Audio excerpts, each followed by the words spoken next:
अहम ब्रह्म।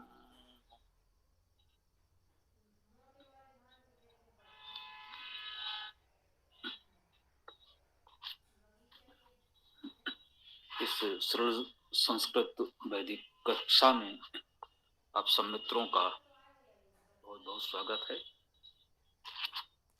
सभी को नमन करते हुए आज हम लोग संस्कृत नामिक विभक्ति प्रत्यय पर चर्चा करेंगे। नामिक विभक्ति पर हम लोग इतनी चर्चा कर चुके हैं। नामिक शब्द अर्थात संज्ञा, सर्वनाम, विशेषण, इनको नामिक कहते हैं। और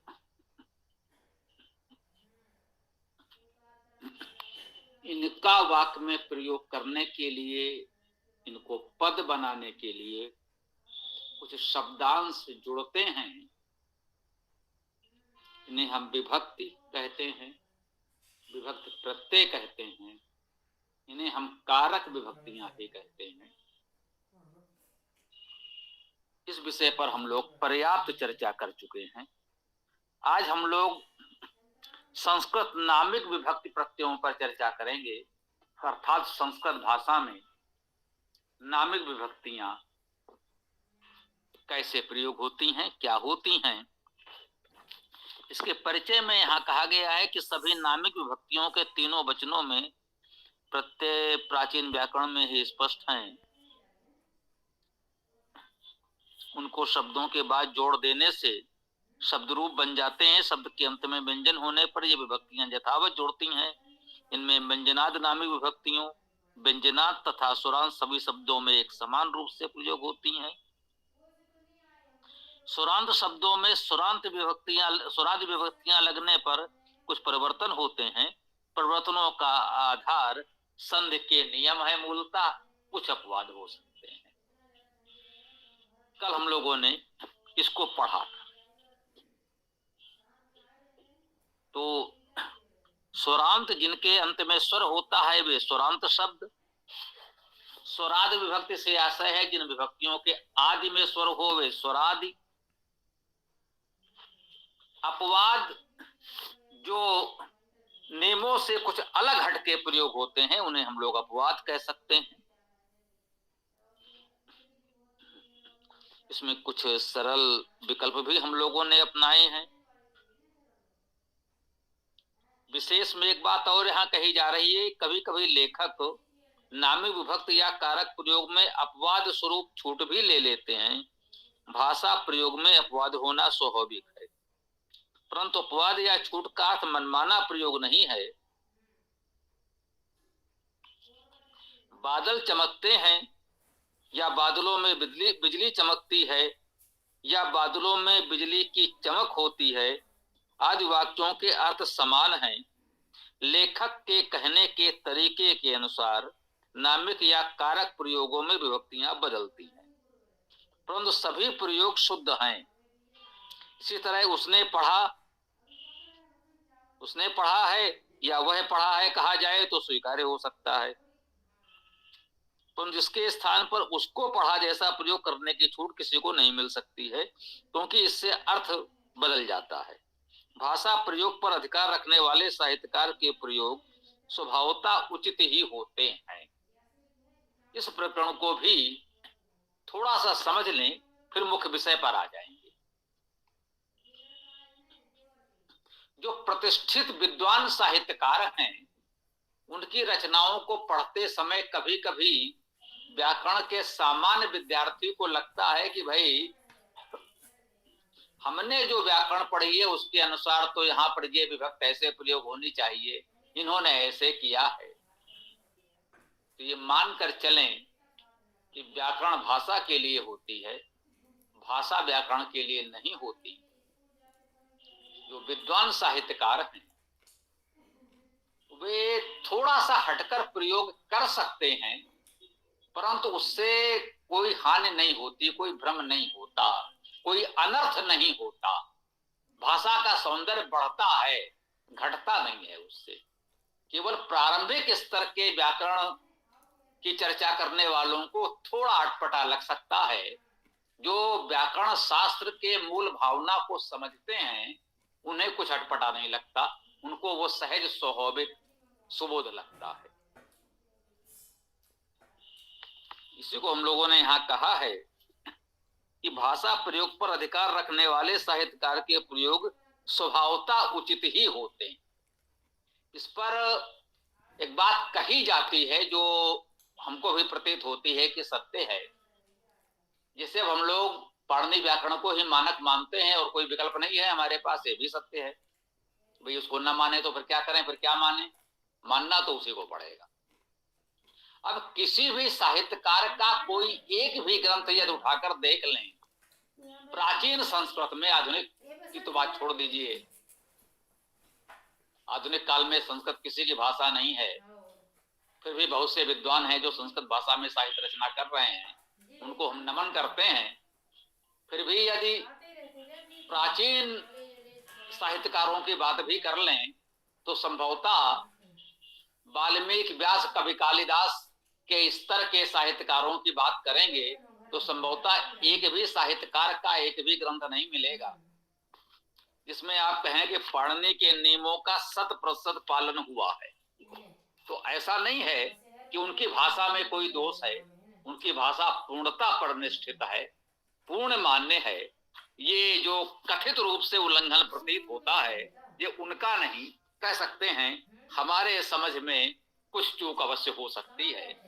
तो इन सब बातों का कहने का हमारा भाव यही होता है कि व्याकरण से डरे नहीं, उससे खेलें, व्याकरण को खेल बना लें।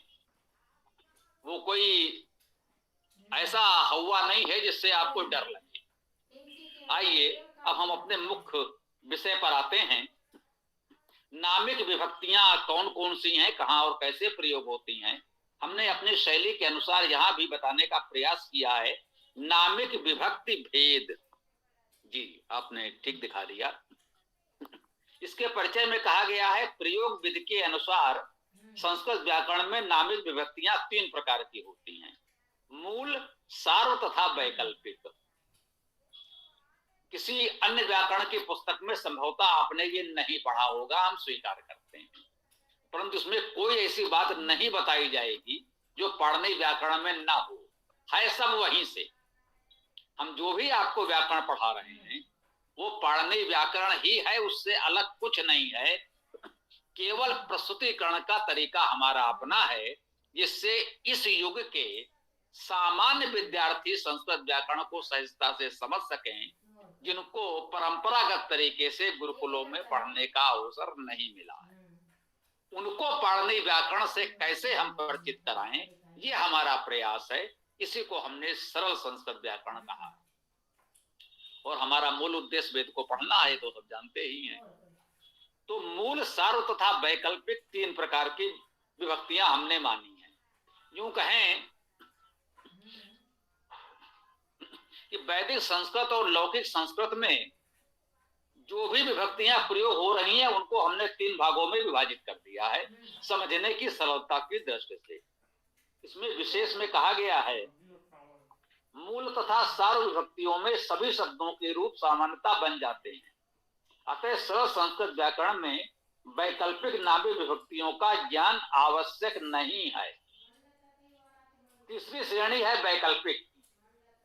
वैकल्पिक का आशय ही वही है कि इसके बिना भी चल जाएगा, परंतु वेद में भी और संस्कृत साहित्य में उन वैकल्पिक विभक्तियों का प्रयोग हुआ है, बहुत प्रयोग हुआ है। इसलिए जब आप वेद का अर्थ करना चाहेंगे तो आपको उन विभक्तियों की जानकारी होनी चाहिए। हम ये बिल्कुल नहीं कह रहे हैं कि उसे आपको जानना ही नहीं, जानना है, परंतु उसको हमने तीसरे स्थान पर रखा। पहले मूल विभक्तियां जान लें। मूल विभक्तियों से आशय है कि जो परंपरागत हमारी व्याकरण है, जिसे हम पाणिनि व्याकरण भी कहने लगे हैं, उसमें ये मूल विभक्तियां सबसे पहले बताई गई और उन्हीं मूल विभक्तियों को हमें सबसे पहले पढ़ना है। तो यहाँ पर तो सभी लोग सहमत होंगे कि बिल्कुल ठीक बात है, जो वहां सबसे पहले बताई गई हैं उनको हमें सबसे पहले सीख लेना है, आनंद आएगा। उसके बाद हमने कुछ सर्व विभक्तियों की बात की है, जैसे कि अभी चर्चा हुई थी पंचम्याम तसिल, ये उनका सूत्र है, आपको नहीं जानना है, आपको इतना जानना है कि पंचमी या अपादान के अर्थ में ता कहीं भी लगा दो चल जाएगा। जैसे सप्तम्याम त्रल, सप्तमी विभक्ति के स्थान पर कहीं भी त्रा लगा दो चल जाएगा। इसको हम लोगों ने सार्व विभक्ति कहा है। यह सार्वभौमिक है, सार्वजनिक है, इसमें आपको कोई नियम नहीं देखना है, ये सभी में चल जाएगा। जैसे जो ज्योतिषी के लोग आज हैं, व्यवहारिक ज्योतिष कह लीजिए या फलित ज्योतिष जो भी कह लीजिए, वो जब ग्रह मुहूर्त निकालते हैं किसी शुभ कार्य का, आपको कब करना है, तो कुछ तिथियां होती हैं जिसमें मुहूर्त नहीं देखा जाता, बसंत पंचमी है तो आप कुछ भी कर सकते हैं। तो इस प्रकार की कुछ तिथियां उनके पास भी हैं। इन तिथियों में कोई भी कार्यक्रम करने के लिए आपको कोई नक्षत्र मूल देखने की आवश्यकता नहीं होती। वैसे ही ये सर्व विभक्तियां होती हैं, जिसको आप सहजता से सरलता से कहीं भी प्रयोग कर सकते हैं। उसको भी हम दूसरे स्थान पर बताएंगे। पहले तो हम वही मूल बताएंगे जो पाणिनि व्याकरण में सबसे पहले मूल विभक्तियों के रूप में आपको बताया गया है। तो आज हम लोग इस मूल नामी विभक्ति पर चर्चा कर लेते हैं, तो यही उचित पर्याप्त है, और शेष की चर्चा हम लोग आगे कल करेंगे। मूल नामी विभक्ति, इसमें कहा गया ये व्यंजनात् शब्दों के मूल रूप में जुड़ते हैं। जो व्यंजनात् शब्द होंगे, अर्थात जिन शब्दों के अंत में व्यंजन होंगे, अर्थात अंत में स्वर नहीं होगा। जैसे हम कहेंगे देव, तो देव में वा के पश्चात आ है, ये स्वर है, तो ये स्वरांत है। जो हम कहेंगे जगत या सरित, तो ये ता हलंत है, व्यंजनांत है, इसके अंत में स्वर नहीं आ रहा। तो ये स्वरांत और व्यंजनांत का अंतर अवश्य समझते चलें कि जिन शब्दों के अंत में व्यंजन होगा, स्वर नहीं आएगा, वे व्यंजनांत या हलंत भी कहते हैं, और जिनमें स्वर आएगा वे स्वरांत होंगे। तो जो व्यंजनांत शब्द हैं, उनमें तो ये जो मूल विभक्तियां बताई गई हैं, वो ज्यों का त्यों जुड़ जाती हैं, जबकि स्वरांत शब्दों में स्वराज विभक्तियां लगाने पर उनमें यदा कदा परिवर्तन हो जाते हैं।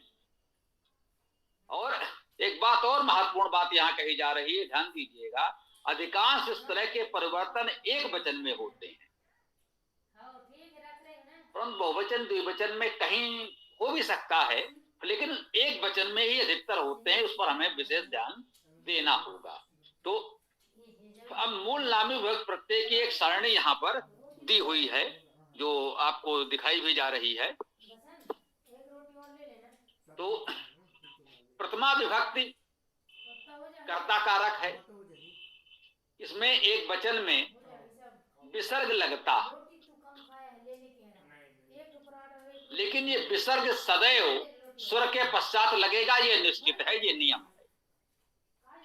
इतना ध्यान रखना आवश्यक है कि विसर्ग जब भी कहा जाएगा तो ये किसी स्वर के पश्चात ही लग सकता, आई उ ए कुछ होना चाहिए। यदि स्वर नहीं है तो फिर विसर्ग भी नहीं लगेगा, उसका लोप हो जाएगा, हट जाएगा। द्विवचन में औ और बहुवचन में आ। पाणिनि ने कहा सु औट जस। अब सु औट जस आपके लिए समझना कठिन हो सकता है, सीधे सीधे समझ लिए। सु का अर्थ विसर्ग से है, औट में टा का लोप हो जाएगा, वो अनुबंध है, औ बचेगा, और जस में आह बचा, जा का लोप हो गया, ये अनुबंध था, हट गया। तो विसर्ग औ और आह ये आया आपका कर्ता में। संबोधन में भी प्रथमा ही होती है, प्रथमा विभक्ति में कर्ता और संबोधन दोनों दिए हैं। संबोधन में आप संबोधन चिन्ह लगा लें, और कुछ आवश्यकता नहीं है। कोई भी विसर्ग आदि तो संबोधन एक वचन में नहीं लगेगा। औ यथावत है, प्रथमा ये जिससे प्रथमा तो संबोधन है ही, आह भी द्विवचन और बहुवचन में तो लगेगा ही, क्योंकि आपको द्विवचन और बहुवचन भी स्पष्ट करना है। यदि यहाँ ये औ आह विभक्तियां हटा देंगे तो ये कैसे पता चलेगा कि द्विवचन है या बहुवचन, इसलिए यहाँ तो लगाना पड़ेगा। प्रथमा में विसर्ग नहीं भी लगाया तो कोई बात नहीं, मूल शब्द है वो एक वचन में ही है। इसलिए संबोधन में भी जो प्रथमा में विसर्ग तो हट गया, परंतु द्विवचन और बहुवचन में औ आह लगाना होगा, जिससे द्विवचन और बहुवचन स्पष्ट हो सके। द्वितीय कर्म कारक है, इसमें अम और आह, अम औ आह, तो अम में ये समानता देखिए मा ही लगेगा। हम वहां कहा गया है देवम बालकम, आ पहले से है तो उसके साथ इसका लोप हो जाएगा, या चाहे माँ ही कहते, अब माँ कहने में बोलने में फिर आ बाद में आता, तो अम लिखा है, इसको जो समझ लें कि सामान्यता हलंत माँ या व्यंजनांत माँ ही लगता है। और यथावत प्रथमा के समान है, मूल में आह भी प्रथमा के समान है। और भी आपको जगत सरित आदि शब्दों के रूप देखेंगे तो आपको प्रथमा द्वितीया में ये समानता मिलेगी। करण में आ है, जैसे जगत में आ जुड़ा तो जगता जगता, वो ठीक है, जगता हो जाएगा। सरिता, सरित में आ जुड़ा तो क्या बना सरिता, वो तो हलंत था, व्यंजनांत था। आ आया तो आ जुड़ गया, जगत से जगता हो गया, सरित से सरिता हो गया, तो इस प्रकार से तृतीया का रूप बन गया। अब इसके बाद तृतीया में आप देखिएगा द्विवचन में भ्याम है, भ्याम के साथ थोड़ा सा ध्यान दीजिए, तृतीया चतुर्थी पंचमी तीनों में भ्याम है, और ये सभी शब्दों में ज्यों का त्यों जुड़ेगा, तो ये तीनों विभक्तियों में केवल भ्याम जुड़ना है, सरलता से आप सीख लें। तृतीया बहुवचन में भी ये सर्वत्र जुड़ना चाहिए, वैदिक भाषा में तो ये भी सर्वत्र जुड़ता है। देवे भी, पूर्वे भी, हम लोगों ने पढ़े हैं, वेद मंत्रों की व्याख्या जब हम लोग कर रहे थे तो हम लोगों ने पढ़ा है पूर्वे भी ऋषि भी, पूर्व का बहुवचन बनाया तृतीया में तो पूर्वे भी लिखा था। हाँ, वो ठीक बात है कि लौकिक संस्कृत में पूर्व ही लिखेंगे, पूर्वे भी वे स्वीकार नहीं करते। हम सब वेद के विद्यार्थी हैं, हम पूर्वे भी क्यों नहीं बोलेंगे, क्या समस्या है भाई, अर्थ वही निकल रहा है। भी तृतीया बहुवचन में विभक्ति प्रत्यय लगना चाहिए, पाणिनि जी स्वयं बता रहे हैं, वेद में मिल ही रहा है। अब यदि लौकिक संस्कृत के लोग नहीं लिखते रहे हैं तो न सही, हम फिर से लिख सकते हैं, ये हमारा अपना विचार है, इससे कोई सहमत या असहमत हो सकता है ना। मान लीजिए किसी कारण से लौकिक संस्कृत में प्रयोग नहीं हुआ है तो न सही, वेद में नूतन भी आया है, नूतने भी हो सकता है, तो ये विकल्प, इसी को हम लोगों ने वैकल्पिक कहा है। भी तो मूल है ही, भी तो होना ही चाहिए। ये अविभक्त जो आ रही है, पूर्वे भी के स्थान पर पूर्व भी प्रयोग हो गया, देवे भी के स्थान पर देव ही प्रयोग हो गया। लौकिक में देव ही कहेंगे, परंतु वेद में देवे भी मिलेगा, क्योंकि भी तो सार्वभौम है, भी तो मूल नियम है, मूल विभक्ति है, ये तो लगनी ही चाहिए। देवे भी ठीक है। अब वो लौकिक वाले, लौकिक संस्कृत में सामान्यता देवे भी नहीं लिखते, देव ही लिखते हैं, कोई बात नहीं, तो विकल्प रूप में देव ही स्वीकार है हमको, लेकिन भी को नकारिए मत, ये वेद में प्रयोग हो रहा है और मूल विभक्तियों में पाणिनि जी ने बताया भी है, कोई समस्या नहीं है। तो इसी प्रकार से संप्रदान चतुर्थी में आपने देखा ए आया, व्यंजनांत है तो ये जुड़ता चला जाएगा, सीधी सी बात है, एक ही मात्रा लग जाएगी, कोई समस्या नहीं आएगी। भ्याम यथावत आया है, भी के स्थान पर भ्या हो गया है, ये सर्वत्र लगता ही है, सब लगाते हैं। और पंचमी में भी वही है, एक वचन में तो आह है, जगता सरिता, इस प्रकार से लग जाता है। जैसे कि हमने कहा व्यंजनांत में तो ऐसे ही लग जाता है, अन्य में थोड़ा बहुत परिवर्तन होगा, वो देख लेंगे। मूल नामी विभक्तियों की अभी हम चर्चा कर रहे हैं, जो व्यंजनांत में तो यथावत आ ही जाती हैं, अन्य में भी लगती हैं, भले ही कुछ परिवर्तन हो। तो पंचमी में ये अह आया, जगता, पंचमी हो गई जगत से, सरिता, सरित से, भ्याम तो द्विवचन में यथावत है, तृतीया चतुर्थी पंचमी एक समान है, और पंचमी बहुवचन में भी चतुर्थी के समान भ्या है, लगता ही है। बस इतना ध्यान रखिए, इसको लगाते जाइए। आप सारणी सामने रख लीजिए और इसके अनुसार शब्दों का प्रयोग करके स्वयं से बोलना प्रारंभ कीजिए। आप स्वयं संस्कृत बोलिए अपने आप से और अपने घनिष्ठ मित्रों से। ये चिंता मत कीजिए कि व्याकरण की कुछ भूल चूक हो जाएगी तो होने दीजिए। दिन भर ये जो अंग्रेजी बोलते हैं वो कितनी व्याकरण का ध्यान रखते हैं। हम लोग जो अपनी नागरी बोलते हैं उसमें हम कितनी व्याकरण का ध्यान रखते हैं। तो डरिए नहीं कि संस्कृत बोलेंगे तो व्याकरण की कोई चूक हो जाएगी, होने दीजिए। भाषा महत्वपूर्ण है, व्याकरण की भूल चूक होगी और धीरे धीरे वो ठीक भी हो जाएगी। ये भावना रख करके संस्कृत का प्रयोग अपने आप में एक खेल की तरह करें, हमारा ये निवेदन है। षष्ठी विभक्ति संबंध में भी ये पंचमी के समान आह है, वही रूप बनेगा। आप देखेंगे जितनी भी रूप की सारणी आदि है वैसे ही मिलेगा। इसमें ओ जुड़ रहा है द्विवचन में और आम आ रहा है बहुवचन में। तो अगर ये व्यंजनांत या हलंत है तो आम जुड़ रहा है, जगताम सरिताम के रूप में आ रहा है। और यदि स्वर है तो इसमें ना का आगम हो जाएगा, नाम हो जाएगा। देवा नाम, बालका नाम आदि के रूप में ना का आगम हो जाता है। आगम का अर्थ क्या हुआ? आना। ना का आगम हो गया का मतलब ना का आगमन हो गया, ना आ गया, वहां पर था नहीं लेकिन कहीं से आ गया, उसे आगम कहते हैं। संस्कृत की परंपरागत व्याकरण में एक पारिभाषिक शब्दावली भी दे दी गई है, जैसे कहते हैं इस वर्ण का आगम हो गया तो यहाँ ना का आगम हो जाएगा। तो ये सब अभ्यास से धीरे धीरे ठीक हो जाएगा। प्रारंभ में भूल चूक होगी, बिल्कुल न डरें उससे। अब आया सप्तमी, सप्तमी में ई है। अब ई में देखिए जैसे सरित है तो सरिती, ई की मात्रा लग गई। और देव है तो देवे, देव में। नगरे, नगर में। आ है पहले से, आई मिलकर के ए हो गया, ये हमने आपको बताया है। आ और ए जुड़ेंगे तो ए हो जाएगा, क्योंकि ए संयुक्त स्वर है। आ और ए मिलकर ए बनता है तो जुड़ जाएगा। ओ इसमें षष्ठी के समान सप्तमी में भी है और सप्तमी के बहुवचन में सु है। यह सार्वत्रिक है, सु तो सब में लगता ही है, इसमें किसी अपवाद की आवश्यकता संभवता नहीं है, ये तो सर्वत्र लगता है। ये मूल नामी विभक्ति प्रयोग, आगे कुछ नियम आदि बताए गए हैं। अभी समय देख लें तो मुझे लगता है कि समय आपका निर्धारित समय लगभग हो गया है, तो कुछ प्रश्न आदि होंगे तो उसके लिए छोड़ दिया जाए। ये मूल नामिक विभक्ति प्रयोग हैं, इनमें कुछ नियम बताए गए हैं, 16 नियम है इसमें। कल हम इन 16 नियमों पर चर्चा कर लेंगे तो ये प्रकरण एक प्रकार से हो जाएगा। तो अब आप लोगों का कोई प्रश्न आदि हो तो रख सकते हैं, उसके पश्चात वेदाष्टक का पाठ और फिर वेद मंत्र चर्चा करेंगे। ओम खम ब्रह्म। ओम आचार्य जी।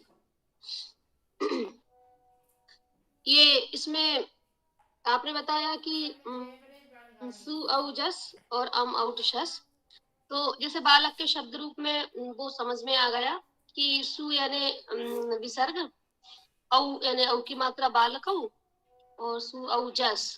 तो जो जस में जो अह आ रहा है लेकिन बालक में बालकाह आ जाता है, तो वो आ की मात्रा, वो आ कैसे बन जाता है? या फिर वो कोई, जैसे आपने कहा कि आगम हो जाता है, क्योंकि वहां तो आह हम समझ रहे हैं, वहां तो फिर बालकाह हो जाता है, वो तो बड़ा आ बन जाता है, वो बता। ठीक ठीक ठीक, बहुत सरल है।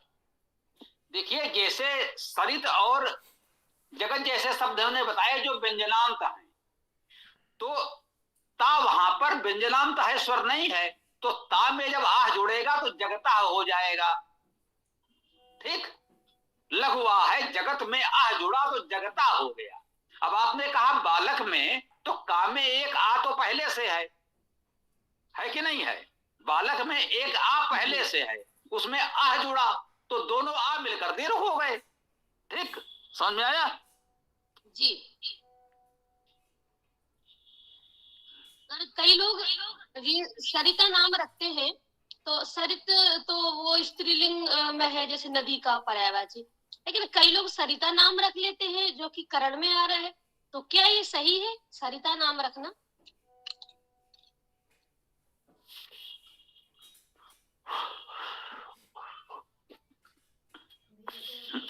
हाँ देखिए, ये थोड़ा विषय व्यापक है, फिर भी आप समझ लें, अच्छा प्रश्न है और सबको जानना चाहिए।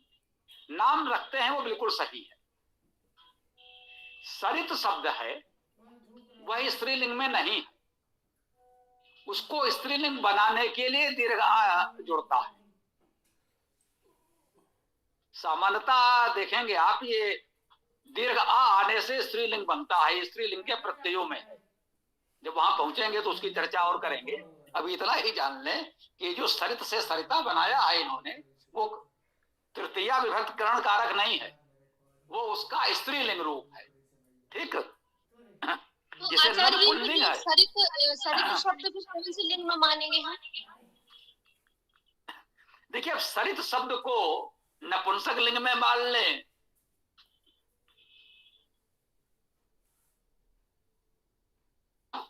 तो अब सरित है तो एक प्रकार से वो उभय लिंग या नपुंसक लिंग जो भी कह लें, वैसे तो वो स्त्री पुरुष है ही नहीं, लेकिन वही हमारी भावना है, गंगा माँ है तो स्त्रीलिंग है।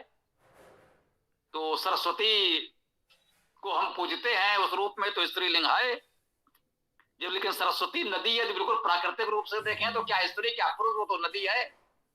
तो वही का भाषा में ये भाव के अनुसार थोड़े परिवर्तन होते रहेंगे, इसके लिए किसी व्याकरण के नियम की आवश्यकता नहीं है, उसके लिए हमारी भावना अधिक महत्वपूर्ण हो जाती है। यद्यप व्याकरण में इन बातों का भी उल्लेख मिलेगा, वो अलग विषय है। यथासंभव बहुत कुछ बताया गया है, व्याकरण की पुस्तकों में ये बातें भी बता दी गई होंगी, लेकिन इसको यूं समझे कि भावना के अनुसार ये परिवर्तन होते हैं जो व्याकरण में स्वीकार्य हैं, इसको बस इतना समझे। ठीक है, तो ये स्त्रीलिंग बनाने वाले प्रयोग हैं, इस प्रकार से जो आ जाते हैं वो हैं। हो गई बात पूरी? ओम।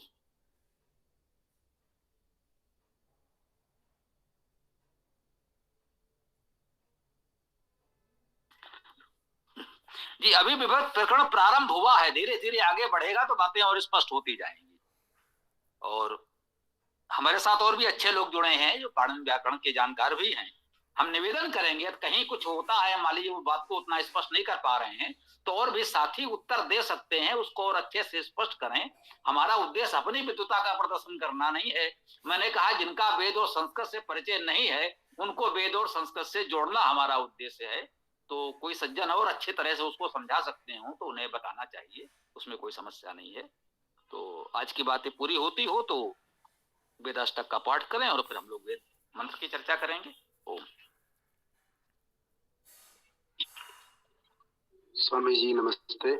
यहाँ एक चीज आई थी अपवाद के मामले में, जब प्रकरण चला था अपना, तो उसमें आपने एक लाइन बहुत बढ़िया बताई कि अपवाद जो है ये नियमों का कोई प्रयोग नहीं करता, हटकर होते हैं। तो इनको क्या कोई रचनाकार काव्यकार ही करता है या आम जन भी इस तरह से करते हैं?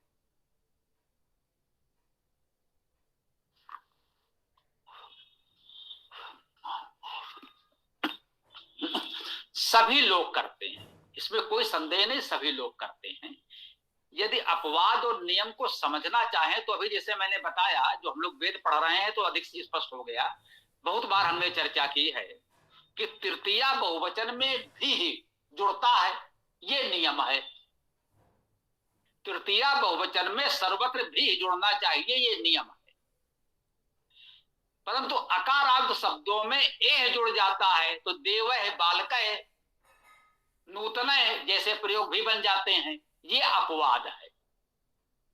भी नियम है, एह अपवाद है। अब इस अपवाद का इतना प्रयोग लोग कर रहे हैं, जन सामान्य कर रहा है। अब जन सामान्य कर रहा है तो साहित्यकार भी करेगा, जहां तक कि वेद में भी है। और लौकिक संस्कृत में तो स्थिति ये हो गई, जो नियम था भी उसको छोड़ दिया गया, अकारांत शब्दों में ए ही लगा रहे हैं। वो कहते हैं देवे भी अशुद्ध है, देवई ही लिखो, क्योंकि अधिकतर लोग देवई बोलने लगे लौकिक संस्कृत में वेद के पश्चात। जन सामान्य में वो इतना प्रचलित हो गया कि व्याकरणाचार्यों को मानना पड़ा, भैया अब यही शुद्ध है। यद्यप नियम से भी सर्वत्र शुद्ध है, कोई नकार नहीं सकता। वेद में प्रयोग है, सब प्रयोग है। पाणिनि ने भी जो विभक्तियां पहले बताई वो मूल रूप से भी ही बताई, लेकिन बाद में उसके आगे बढ़कर कुछ सूत्रों में उन्हें स्पष्ट करना पड़ा कि भी होता तो है, लेकिन नकारांत में ए प्रचलित है, तो क्या करोगे, उसे स्वीकार कर लो। तो अपवाद का आशय यही है कि जनसामान्य इतना व्यापक प्रयोग कर रहा है कि उन अपवादों को एक मान्यता दे दी गई, और साहित्यकार अपने विवेक से थोड़ा बहुत और प्रकार से छूट लेता है, वो बिल्कुल अलग विषय है कि वो विवेक से करता है, ठीक करता है, अपवाद होते हुए भी वो सही प्रयोग होता है। तो मनमाना प्रयोग हम लोग ऐसा न करें जो अनर्थ हो जाए। ओम। धन्यवाद बहुत बहुत स्वामी जी।